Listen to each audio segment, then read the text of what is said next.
board members for Women's March National, but I also say that I am standing with all of my family, which is you. I want to offer my sincere gratitude for each of you all that are here standing in solidarity with us today and saying that we're going to continue this fight. From last year, we have continued to say that we are demanding justice, that we are going to reclaim our courts, that we're going to continue to seek for reproductive justice, for racial justice, and racial equity. Let me ask you a question, and this is on a personal platform. Do you love black women? Do you love black women? If you don't, why don't you? I just want to call up some of my friends and colleagues from the Women's March so they can greet you, and we're going to keep this going today. But please keep this intensity, this energy, and we're going to make sure that we get these people like rapists out of the Supreme Court. Are you with me? Remember, we believe women. We believe Dr. Ford, and we believe Anita Hill. Are you with me?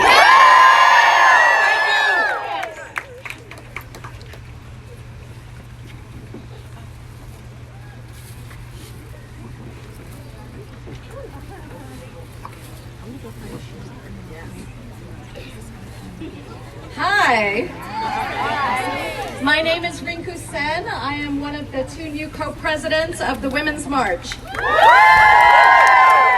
Thank you to all of you for turning out today and for everything you did last year. I don't know about you, but I have still not forgotten about Merrick Garland. I have not forgotten about the sham investigation of Brett Kavanaugh that landed him on the Supreme Court. We deserve better. Citizens of the United States deserve better than a bunch of corruption coming down from the top of our federal government. Movements like ours have reshaped this country again and again over almost 300 years. Our resolve and faith and energy is what is going to protect this democracy from corruption for us, definitely for us, but also for our children and for their children. I'm so proud to see you all here. Women's March stands with you. We stand together. We don't forget, and we keep fighting. Thank you so much. Hi, everyone. So many of your faces we saw last year. My name is Rachel Carmona. This is the second year that most of us are here to protest Brett Kavanaugh's sham confirmation and his disgraceful presence as an associate justice on the Supreme Court. Before I go much further, I want to say a couple of things. First of all, it's that Women's March comes from a place where we believe folks, we believe survivors. And we would not be here today if survivors of Brett Kavanaugh's assaults had not come forward and shared their stories. And one of them is in the crowd with us today. Shout out to Julie Sletnick.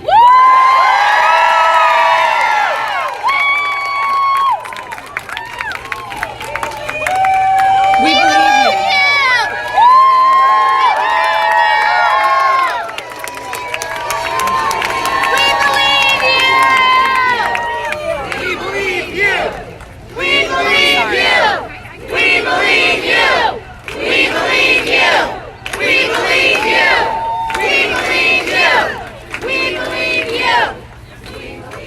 And so many of us who are survivors know that coming forward is not easy. Coming forward costs us. It costs us relationships.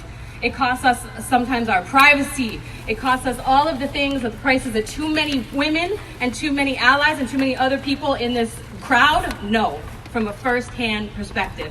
So that's why I'm happy to shout out Elizabeth Razor, who is here, who stood behind and corroborated the stories of the folks who talked about Kavanaugh's abuse.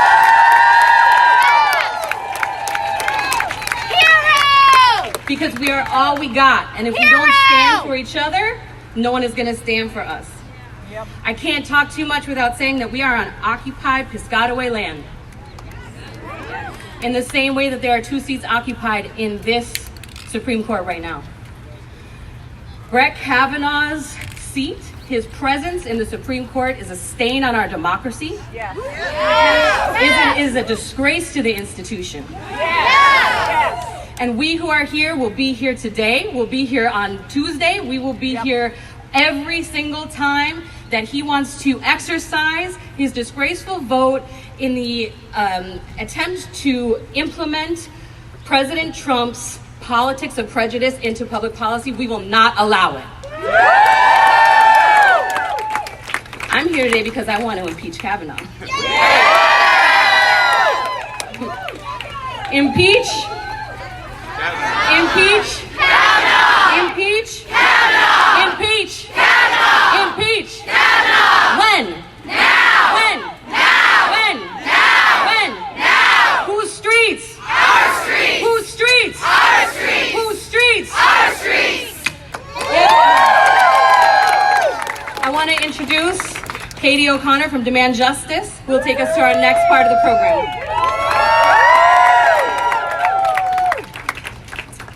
Hello, everybody.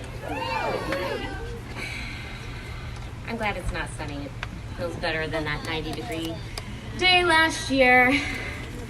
I'm Katie O'Connor. I am senior counsel at Demand Justice, and I want to thank you all so much for being out here on this really nice fall day to stand in solidarity and to remind the justices of the Supreme Court that we are still watching.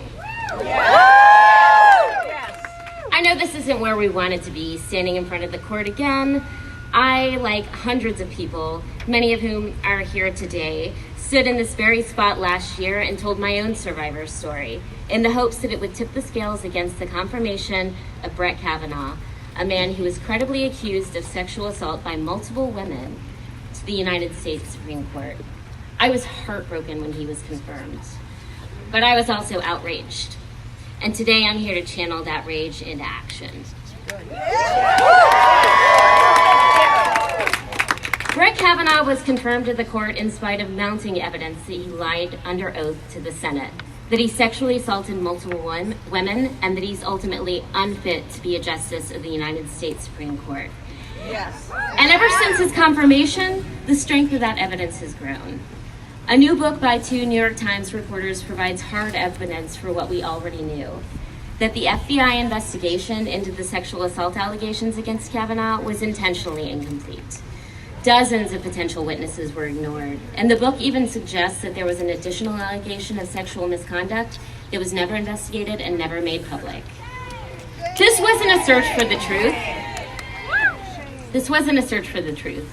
It was a search for political cover.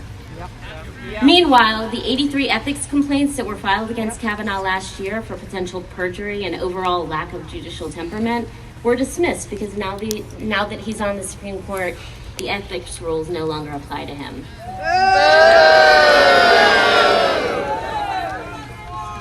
We have the Senate and the White House to blame for the sham process that got Kavanaugh confirmed last year. But now we have the House to turn to make it right. And make it right they must. Kavanaugh isn't fit to be a Supreme Court justice. And the longer he sits on the court, the more damage he'll do to its legitimacy and to the rights that we all hold dear. He's already met all of our expectations as a reliable conservative, voting to allow Trump's hateful transgender military ban to go into effect, and green-lighting partisan gerrymandering that overwhelmingly benefits the Republican Party. This Supreme Court term will provide him more opportunities to strip away our rights and to strengthen those of big corporations and corrupt politicians. Now that the court has decided to hear an abortion case out of Louisiana, Kavanaugh could very well be the deciding vote to gut Roe versus Wade for good. In his confirmation hearings, Kavanaugh made crystal clear that he feels entitled to the seat that he now occupies. But no matter how entitled he feels, that seat belongs to us, the people. And we're here today to reclaim the court. The first step is to investigate and impeach Brett Kavanaugh. Later this afternoon, we're going to hear from Congresswoman Ayanna Pressley, who's leading. She's our champion, and she's leading the fight to hold Kavanaugh accountable. I want to thank her right now for introducing House Resolution 560, calling for an impeachment inquiry into Brett Kavanaugh.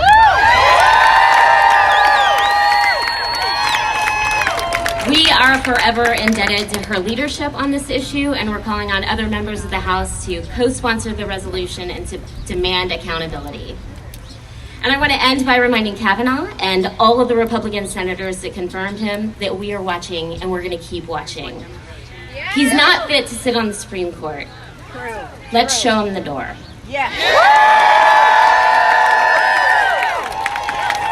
And now it is my pleasure to introduce Ana Maria Archila with Center for Popular Democracy.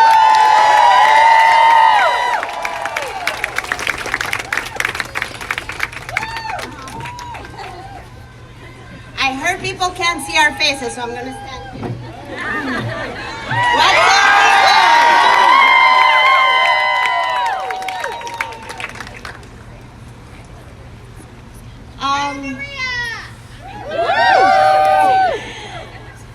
My name is Ana Maria Archila, and I am with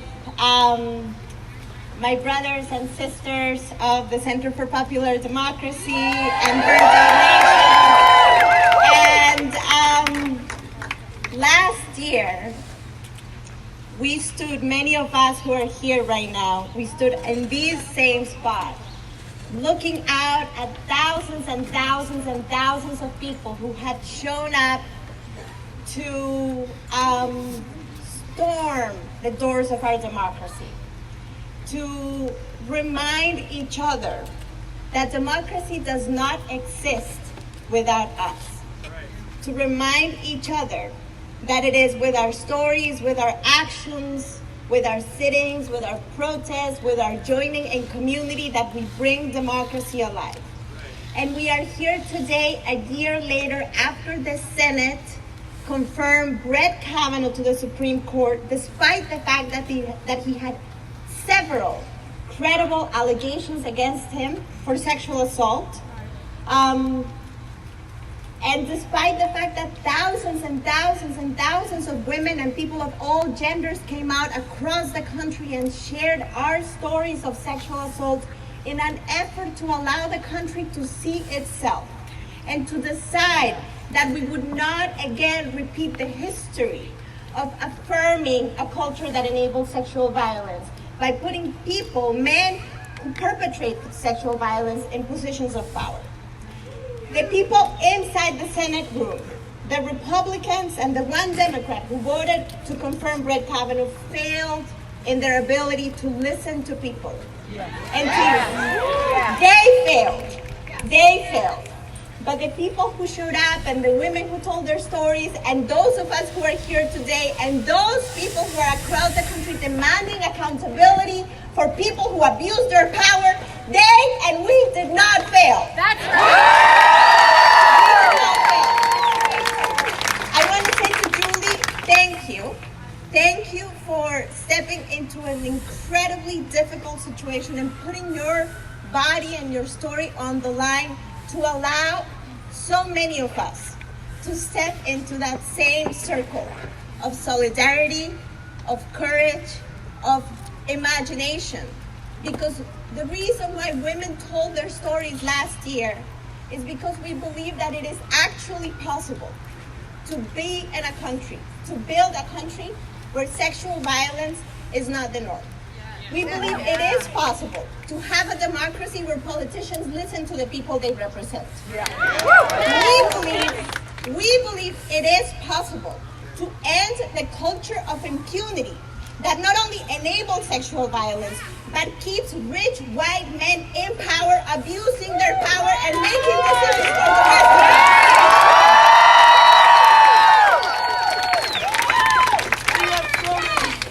Never again. I believe I am not alone. No, you are not. I am not alone in not only believing that a new country is possible, but I am not alone in still being shocked by the inability of our elected officials officials to lead with moral clarity. And I think, actually, that Trump and McConnell and the Republicans who made this decision made an intentional decision. They wanted to send us a message that protest does not work. They wanted us to believe that it is not possible to have a country where leaders listen to their people.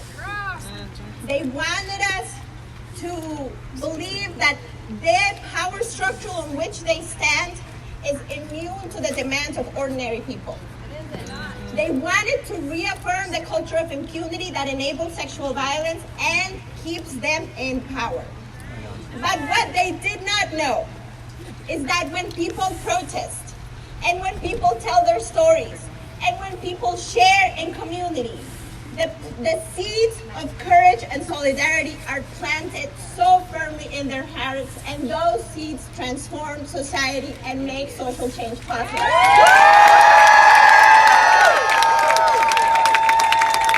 What they fail to realize, but their resistance to our future is useless.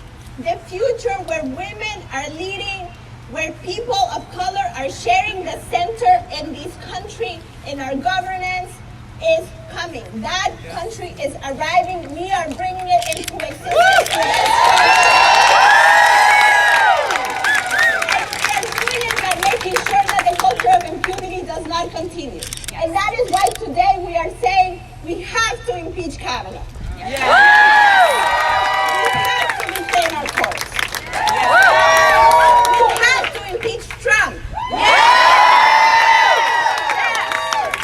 And we will bring that energy into the fight for 2020 and the future of our country. And that's why, even though people say you lost, we say no, we did not. We are changing this country that is possible. The country where all of us are included is arriving. We are bringing it into existence. We are doing that today, right now. Yes, we are. I believe that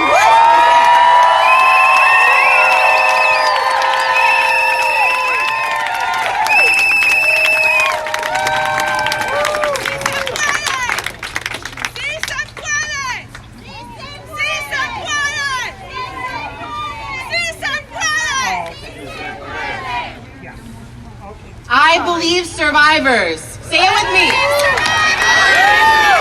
We believe survivors. We believe survivors. We believe survivors. We believe survivors. We believe survivors. We believe survivors. We believe survivors. My name is Sage Carson, and I am the leader of Know Your 9.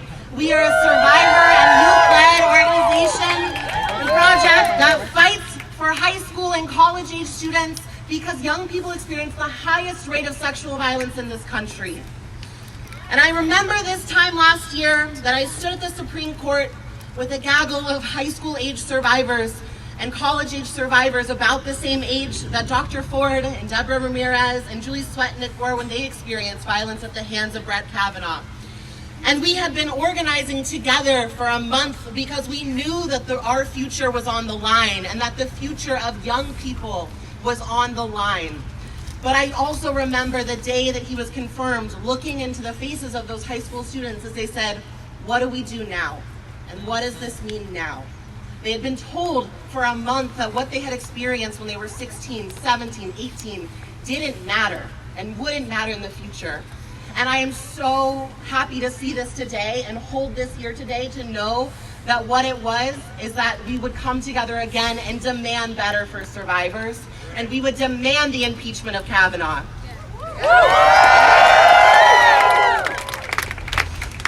And what I remember also is hearing the stories of one woman after another coming in of the violent, disgusting actions of Kavanaugh, and thinking of the day that I learned that my closest friend had also been assaulted by my rapist. Because abusers rarely do it once, and they sure as hell don't just do it twice. But despite multiple stories against Kavanaugh, this administration, Republican senators, and the FBI didn't care and don't care to do anything And I was reminded of a theory by Catherine McKinnon, where she talked about how it often takes 3 to 4 women speaking out about a man's violence to even begin to make a dent in his denial. Because for credibility purposes, women are often seen as a fraction of a person. Because it takes a sea of us coming forward to demand change for anyone to ever believe us. But what is exciting today is to see a group of dedicated and powerful people united to change the course of history. Kavanaugh perjured himself to cover up repeated instances of sexual misconduct and violence. He is unfit to serve on the bench in a lifetime appointment. Kavanaugh should never have been confirmed in the first place. But since he was, it's time to do right by survivors and impeach him now. I am sick of living in a country run by abusers. I am sick of the laws and decisions about my body, my rights, and my futures being made by the same people that have harmed the lives of survivors. Our presidents, Supreme Court justices, and congressmen should not remind us of our rapists. I am here today to recommit myself to fight against Kavanaugh because he will impact young people's lives forever, like myself and like my sister. I am demanding here today a better future for young survivors like the ones I meet every day that are simply trying to survive while abusers thrive. And I am here because I am fighting for a day where we can work to end the epidemic of violence in this country instead of having to fight tooth and nail for the most basic rights of survivors. So I want to implore you all to hold those close to you today that you are fighting for. Think of what has brought you here and what brought you here last year and drove you in this fight, because it is important that we hold those people close to us while doing this work. And I want to leave you with a quote that has really kept me going over this hard time. Another world is not only possible, she is on her way. On a quieter day, I can hear her breathing. Thank you.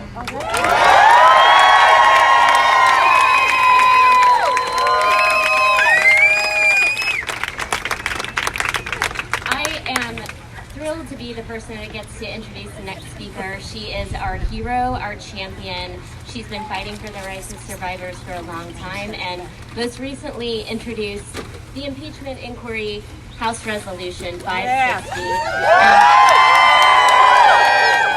We wouldn't be here without her. We want to thank her.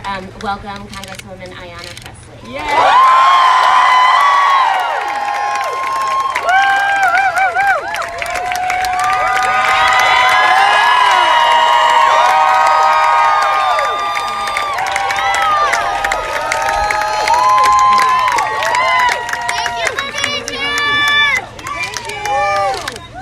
No, thank you.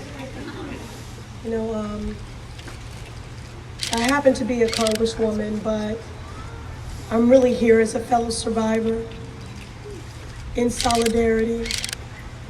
And in this moment, I find a lot these days my heart breaks and fills at the same time.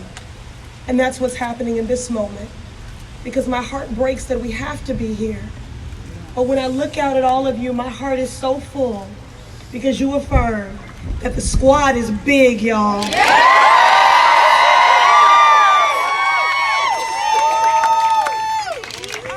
So let's hear it for my fellow sisters in service gathered here today. Let's hear it for our resistors, for our persisters, for our trans siblings, for our non-binary family.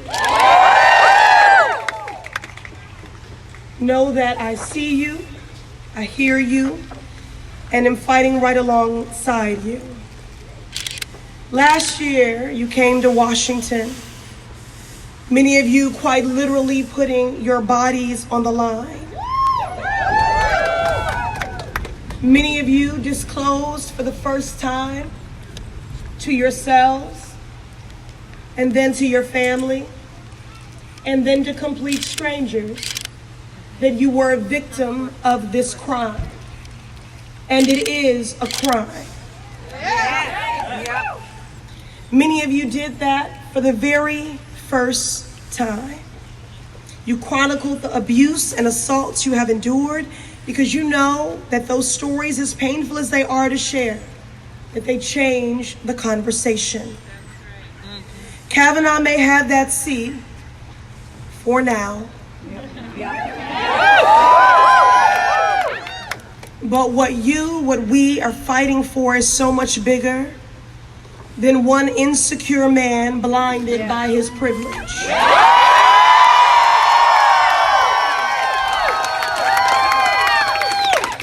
You are fighting for the liberation and justice for all of us because you know that our destinies are tied.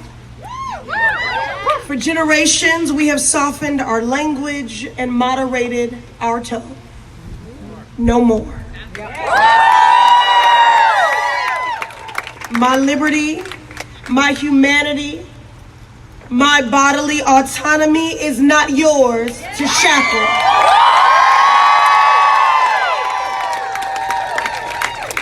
No man, no institution, no matter how revered, will come between us and our inalienable rights. Now, the man's name on the posters we hold is a cog in a wheel of a broken system. True.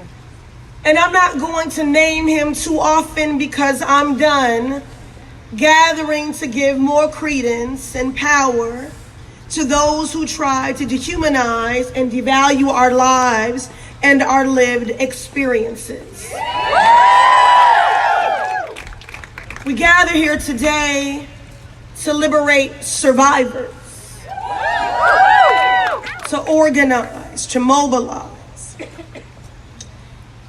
As a survivor of childhood rape and later campus sexual assault, I spent years cloaked in a quiet shame that was not mine to bear. In acute pain, self-loathing. And it was not until I read Maya Angelou's I Know Why the Cage Bird Sings that for the first time in my life, I knew that I was not alone. Maya Angelou once said that there is no greater pain, no greater agony than bearing an untold story. I want to thank all of you who have disclosed painful stories in pursuit of justice for all of us. I continue to share my story even when my voice shakes because I know the power and the liberation of a story. And I feel the fierce urgency of upending a system that for generations has disproportionately subjected girls and women to not only these abuses, but the shame and stigma that comes with processing these violations. Today, I'm thinking of my 11-year-old stepdaughter, Cora. For as long as there is breath in my body, I will make sure a world that tolerates and normalizes assault and abuse is not the world that she inherits.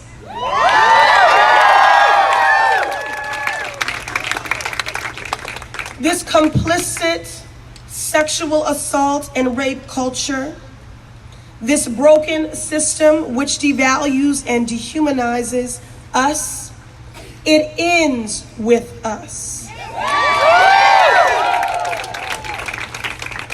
Employers who dismiss stories of sexual advances, HR departments who tell us to suffer in silence, it ends with us. Elite institutions of higher education that protect the future of perpetrators while discarding the aspirations and dreams of survivors, it ends with us. Overwhelmingly white male state legislators that systemically seek to dismantle access to abortion and put our lives in constant jeopardy, it ends with us.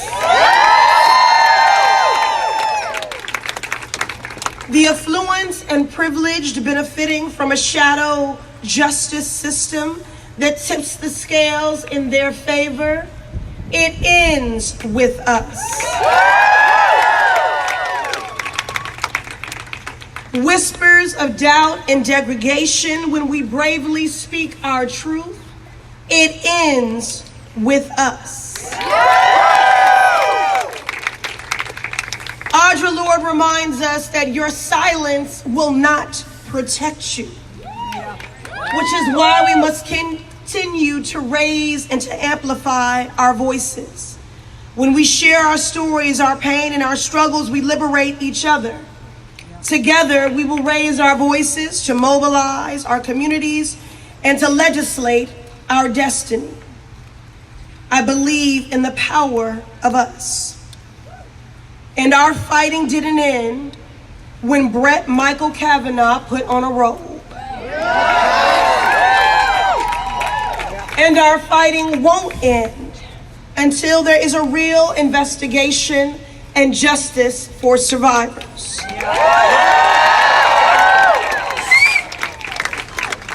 I still believe Anita Hill. I still believe Dr. Christine Ford. And I believe Deborah Ramirez.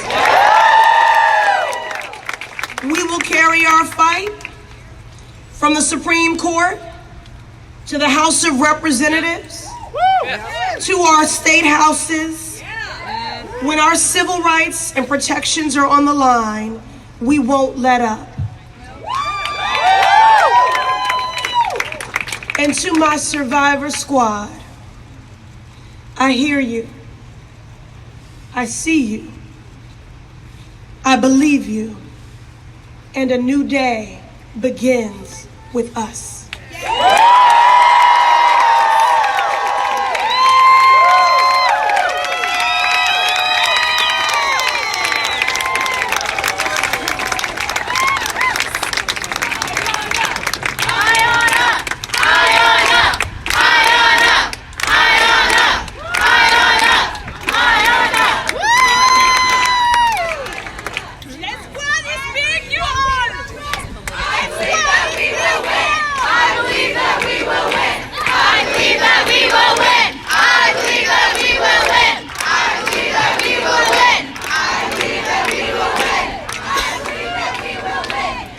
Tough act to follow. Let's give it up for Congresswoman Presley one more time. Who here is proud as hell to be part of her squad? My name is Jess Davidson. I'm a survivor of campus sexual assault, and I'm the executive director of End Rape on Campus. You know, it's so amazing to see such a big crowd today. I was standing right here last year when we decided to overtake the Supreme Court steps, and I got to watch just this sea of people go around me and overtake the court. That court is ours. And today is such a powerful reminder of that. You know, I've been in the movement against sexual violence for more than 6 years now. I believe that one of our most sacred duties to one another as human beings and as siblings in this movement is to bear witness. To bear witness to one another's pain and fear, and to hold that pain and say, what happened to you was wrong. We won't stand for this. 1 year ago, millions of people, not just around the country, but around the world, rallied to bear witness for survivors. For Dr. Christine Blasey Ford, for Deborah Ramirez, and for Julie Swetnick, who is here with us today. Julie, you are my hero. Thank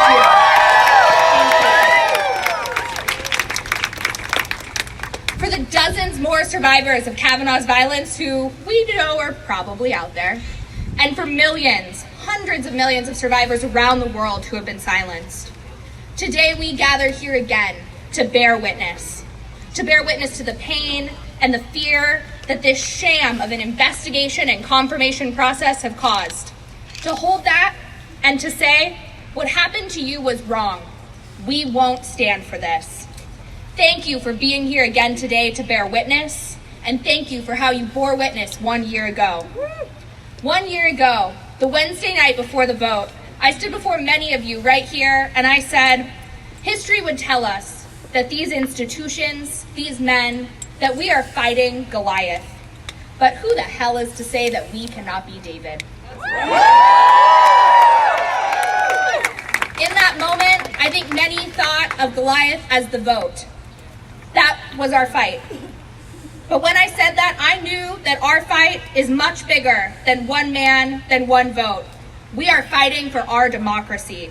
Our fight is to end a supremely corrupt system that prioritizes perpetrators over survivors and allows someone onto the highest court in the land while failing to thoroughly investigate them.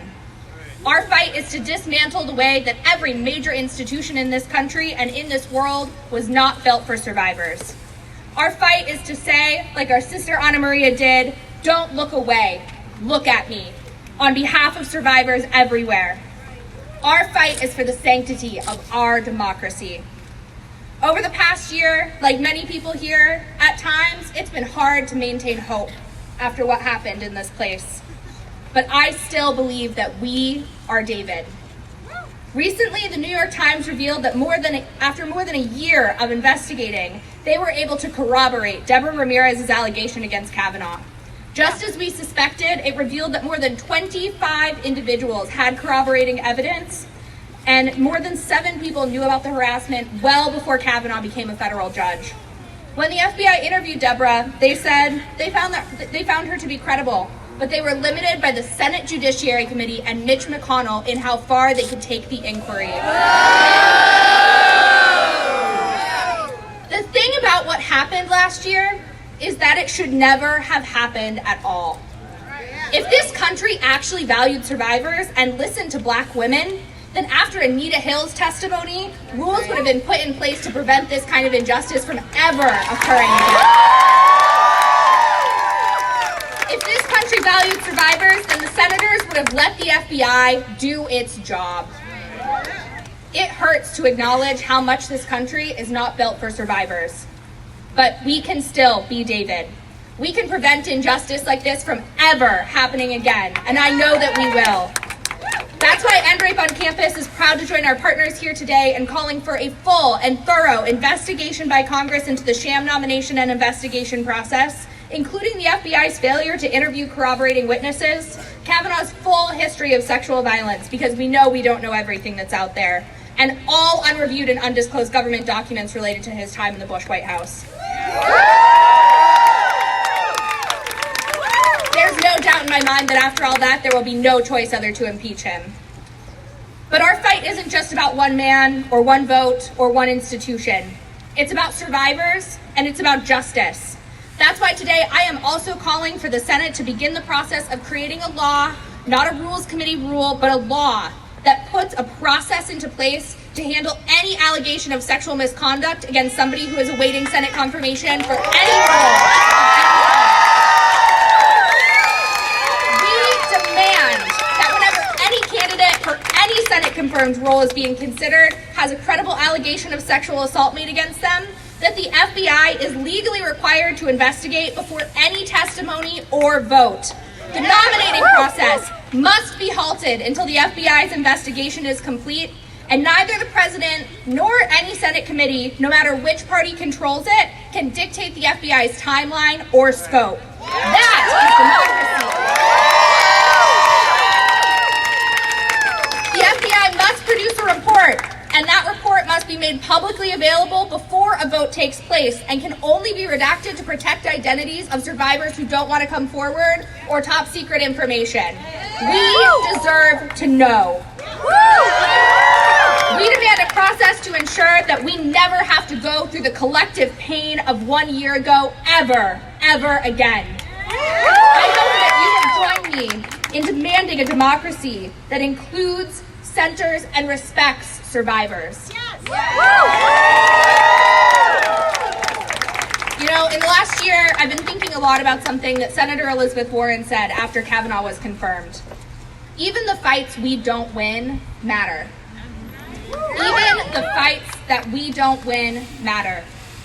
That's true because we changed the world when we stormed the court 1 year ago. But it's also true because the fight wasn't just about one vote. The fight to have Kavanaugh not be confirmed mattered then, and it matters today. But it didn't end 1 year ago. It will not end until our democracy is for survivors too. Survivors, if nobody has told you today, I love you, and I believe you. We're gonna win this thing.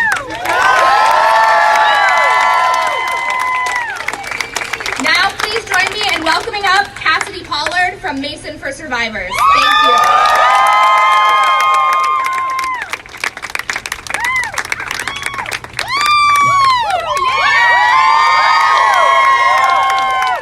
My name's Cassidy Pollard. I'm from Mason for Survivors, which is an organization at George Mason University, about 30 minutes south from here. And a year ago today, I might have stood up here and told you about my personal experience of sexual violence, but I'm heartbroken from hearing survivors have to put that on blast to be heard, so I'm not going to speak about that today. We're here today to demand that Congress impeach a man sitting in that court, but this goes beyond Kavanaugh. And it goes beyond him sitting on that bench. Now, I mentioned that I'm from GMU. Last year, our Antonin Scalia Law School hired Brett Kavanaugh for a visiting professorship. That's not all, folks. That's not all. Brett Kavanaugh makes $25,000 per class. Our adjunct faculty struggle to make ends meet. A credibly accused professor gets a paid vacation to England to teach a study abroad course while our faculty can't make ends meet. Is that right? No. They didn't just do this. They didn't just hire him. Our former president, Angel Cabrera, endorsed this and kept it secret, attempted to keep it secret, but our amazing student newspaper leaked the information to us. And Brett Kavanaugh's not the only one. You know, Clarence Thomas has also been known to make appearances at our law school, and Neil Gorsuch is also on the faculty. So naturally, we took action, and Mason for Survivors was born. We led a campaign advocating for Kavanaugh's resignation, as well as drastic reforms to George Mason's neglected Title IX department. Now, this resulted in a town hall meeting during which former President Angel Cabrera said to survivors' faces that the decision to hire Kavanaugh was more important than our well-being. I'm sure a lot of you are wondering why they would hire Kavanaugh despite the infamy he's gained. Well, remember when I said this isn't just about Kavanaugh? And remember how our law school's named after Antonin Scalia? The law school's name was changed after a joint donation, which consisted of $20 million from an anonymous donor and $10 million from the Charles Koch Foundation. Now, Transparent GMU has done a lot of research over the past 2 years, and we can say with confidence that this anonymous donor had very close ties to the Federalist Society. The Federalist Society is also the body which presented Kavanaugh's name to Trump as a judicial nominee to begin with. The Federalist Society and Kavanaugh have ties to dark money such as the Koch networks. Are you starting to see how the dots connect? Yeah. Kavanaugh didn't just get put on this court. Brett Kavanaugh was manufactured by Charles Koch and Donald Trump. And their money is what put him here. Now, we don't have a stake in those dark money proceedings, but they do. That's unacceptable.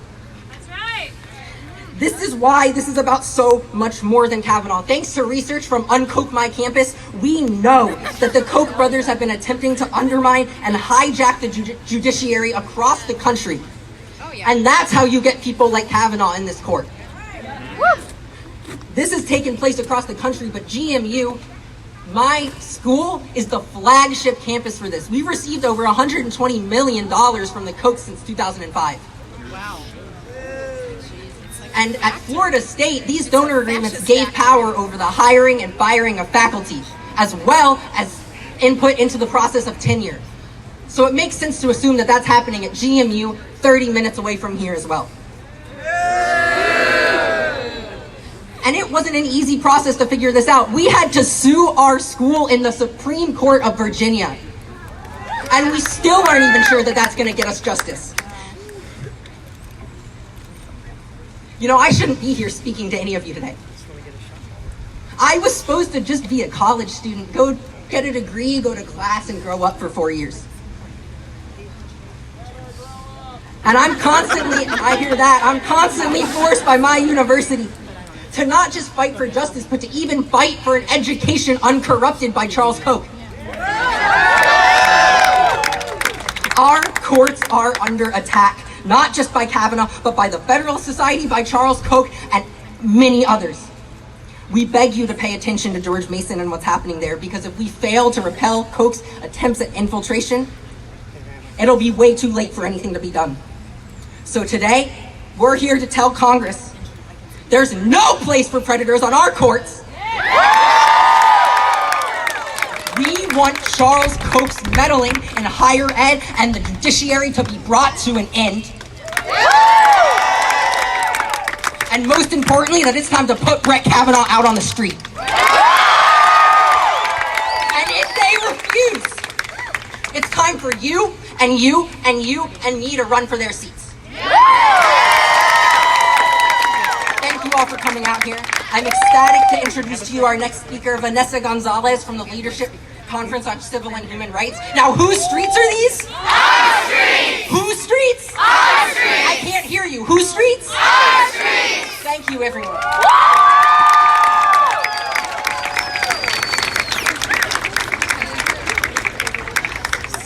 Whoa, I'm scared to fall off this, so let's make sure that doesn't happen.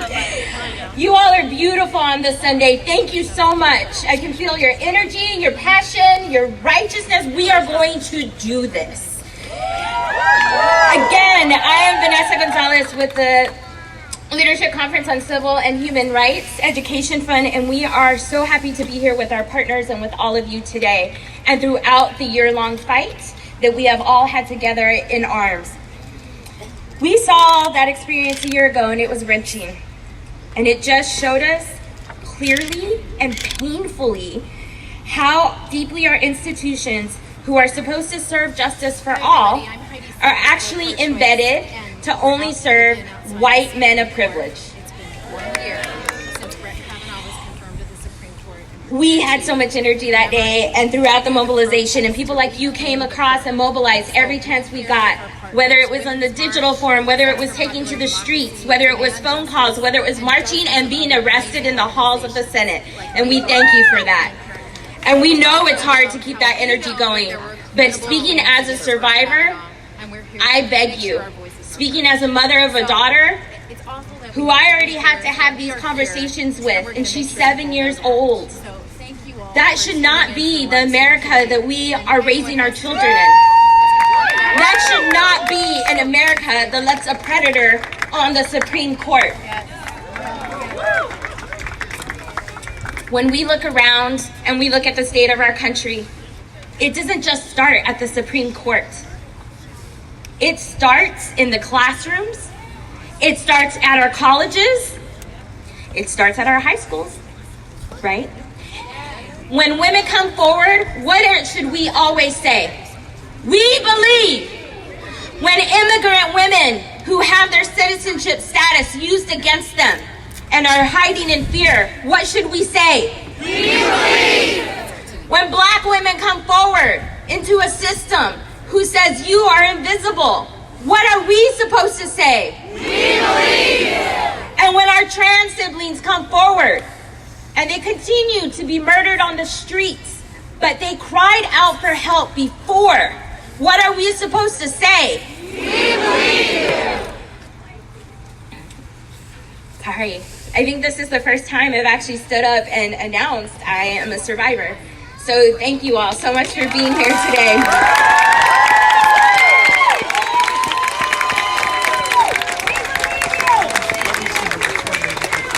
Thank you. Thank you. When we talk about what's at stake, as some of my amazing colleagues in the fight have said, it's not just about Kavanaugh, it's not just about this one seat. We are looking at a Supreme Court that is about to take up cases of human right and dignity. And we have two predators on that court.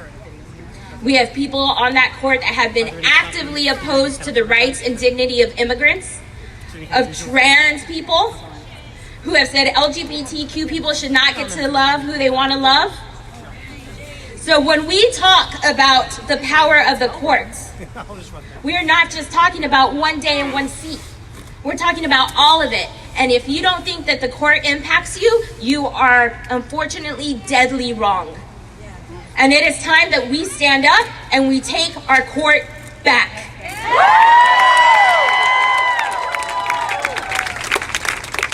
Again, let's do a call and response.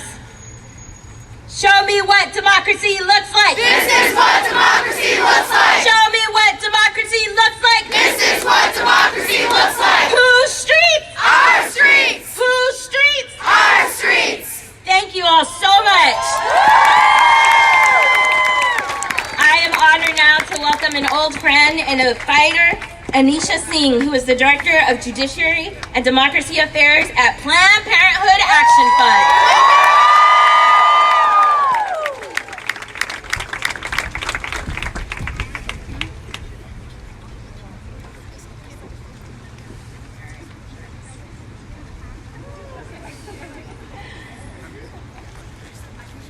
Hello, everyone. As was mentioned by my courageous, beautiful sister in the fight, Vanessa Gonzalez, I am Anisha Singh, Director of Judiciary and Democracy Affairs at Planned Parenthood Action Fund. Oh, I'm shaking. This time last year, I remember standing right here, emceeing rally after rally, marching with all of you, bird dogging and marching to the Hart Building to talk to senators, standing in the Hart atrium with tape across my mouth that said, "Believe women, believe survivors," having police officer after officer come up to me and yell at me to leave, and refusing to leave. And you were there too.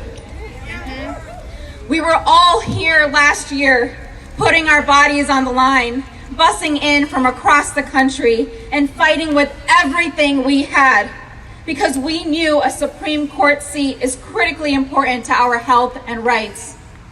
But that wasn't the only thing at stake. That fight was about immigrant rights, voting rights, LGBTQ rights, all of our rights. And yet 50 senators right there, including those who profess to support and stand with women, did not allow for a full investigation of the allegations against Kavanaugh. Shame. And now we've learned the extremely disturbing news that a rushed process ignored multiple serious accusations of sexual misconduct against a justice on this court. And we knew that. We just weren't listened. We weren't heard. Senators who voted for Brett Kavanaugh ignored the voices of survivors and the will of the American people, and they voted to jeopardize affordable health care for millions. They voted to put on the line the constitutional right for people to make their own health care decisions, including the nearly 1 in 4 women who have had an abortion in their lifetime. Survivors of sexual assaults have the right to be heard, yet they were not heard during the confirmation process, and they are not being heard now, but we are here to make sure that changes. Planned Parenthood Action Fund joins our partners in calling for a long overdue, thorough, and fair investigation of the claims against Justice Kavanaugh. This is a dangerous precedent for our democracy. People need to be able to trust the Supreme Court will protect their fundamental rights and freedoms, just like the rights of immigrants and refugees to come into this country, no matter where they're from, the color of their skin, or what religion they practice. Just like the rights of workers everywhere to be treated with dignity and fairness. And just like the rights of every person in America to be able to make their own choices about their bodies. Unfortunately, access to abortion has never been more on the line. On Friday, we learned the Supreme Court is taking up an abortion case that could decide the future of abortion access in this country and leave Louisiana with only one provider in the entire state. We need to be clear-eyed about this. This is what the Trump administration and anti-abortion state politicians have been working for. A world in which abortion is inaccessible. Trump vowed to nominate justices to the court who would overturn Roe v. Wade. And as a lower court judge, Kavanaugh ruled to limit access to reproductive health care.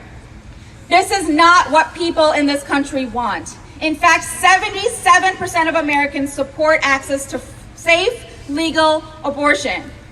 Planned Parenthood will fight with every tool in our disposal to protect people's rights and freedoms.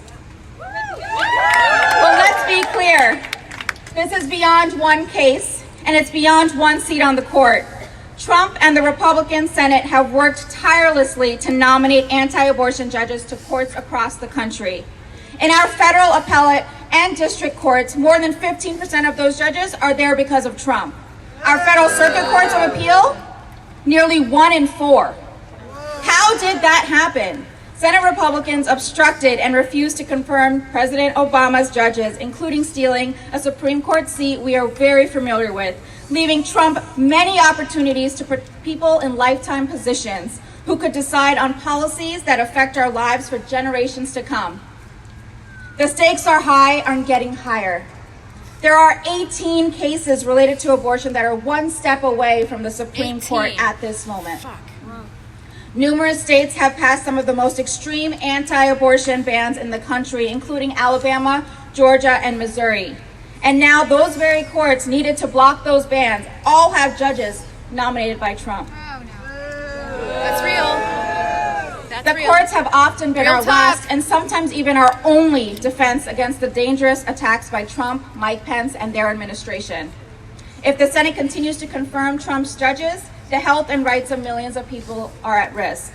But know this, Planned Parenthood is going to fight with you to make sure every single judge will protect our health and our rights and your fundamental freedoms.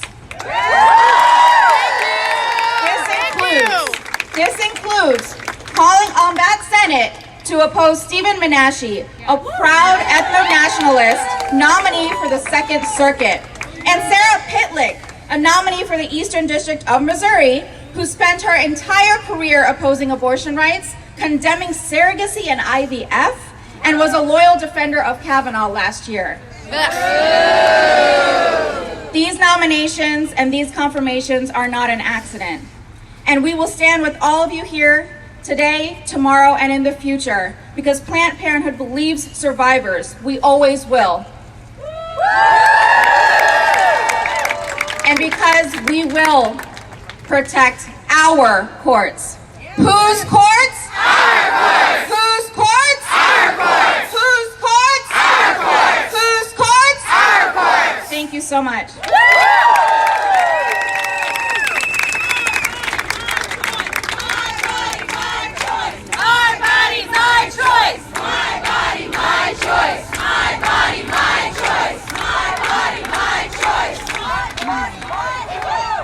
I'm back again. Hello. I'm not going to hold you long. I just want to give you an opportunity to stand with us again, and I want to talk about some of the things that are going to happen. One of my favorite sayings is that if you have come here to help me, you are wasting your time. But if you have come here because your liberation is joined with mine, then let us get to work.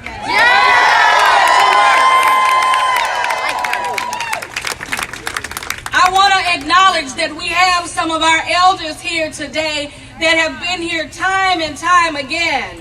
When I see one of my sheroes, Ruth, sitting here, who is in her 80s,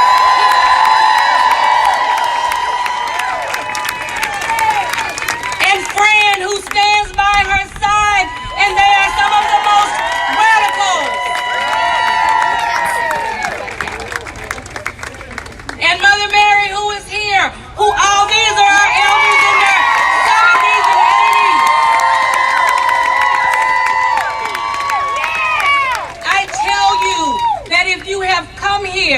to continue to pay homage to our ancestors and to those that continue to hold the line, then you have another opportunity to come to this same space at 3 o'clock and participate in an action to where we are going to reclaim our courts.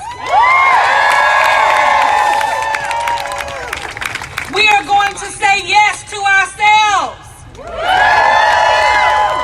And we are going to remind those that sit in Congress and the Senate that have deemed themselves gynoticians that it is our body and that you have no place in making decisions for us. So with all of the partners, will you come stand with us and participate today at 3 o'clock and reclaim our courts? I want to give another shout out to Mother Bland, who is also here, who has been here standing with us. And I say to our elders, and I say to our children, and I say to our young people, we will fight for you. I think I heard Fran say she also wants us to understand that we need to protect our own. And we are going to do that. So join with me, join with us, and come at 3 o'clock and participate in this action.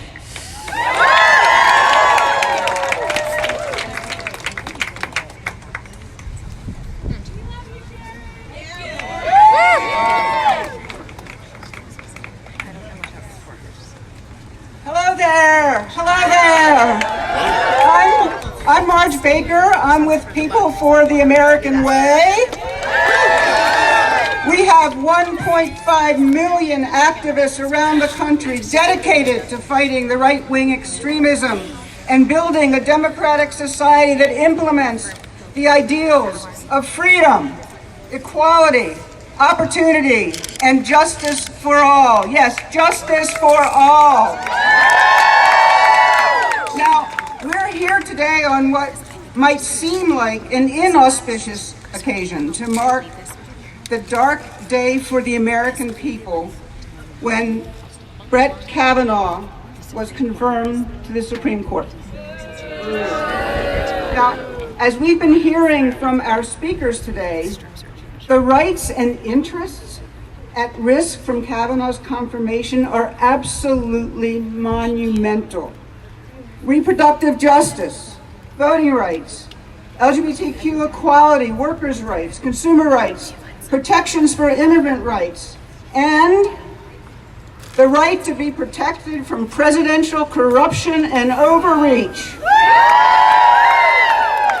So the dangers we face with Brett Kavanaugh on the bench are absolutely enormous. But I'm here to celebrate as well. First and foremost, I want to celebrate all of you and all the phenomenal activists around the country. Brave, principled, engaged activists, brave, principled, engaged women who showed what it means to stand up for our core values and who fundamentally shifted the public understanding about the importance of a court in our daily lives. And we all did this because we believe them. We believe the survivors. We needed to hear their story. We are so grateful for their story. So let's celebrate all of us here across the country who fought this fight and are continuing to fight the fight. Now, although Brett Kavanaugh is sitting on the bench, I believe, as many speakers have said today, we won. We won. We won through the energized, principled fight we waged. We won by fighting relentlessly for our values, for a cause we absolutely believed in, by fighting for survivors' right to be heard and respected. My mentor, one of my mentors, Paul Wellstone. Paul frequently said that the future belongs to those who believe in the beauty of their dreams. And boy, do we believe in the beauty of our dreams. And we are fighting for those dreams every single day. And just briefly, we won in 3 other ways. We won by taking back the House. The same passion, power, and energy we saw embodied in the fight against Brett Kavanaugh are the same passion, power, and energy that elected phenomenal new and inspiring members like Representative Ayanna Pressley, who we just heard from, and put Nancy Pelosi in the Speaker's seat, where she is now directing the impeachment of number 45. We won for another reason.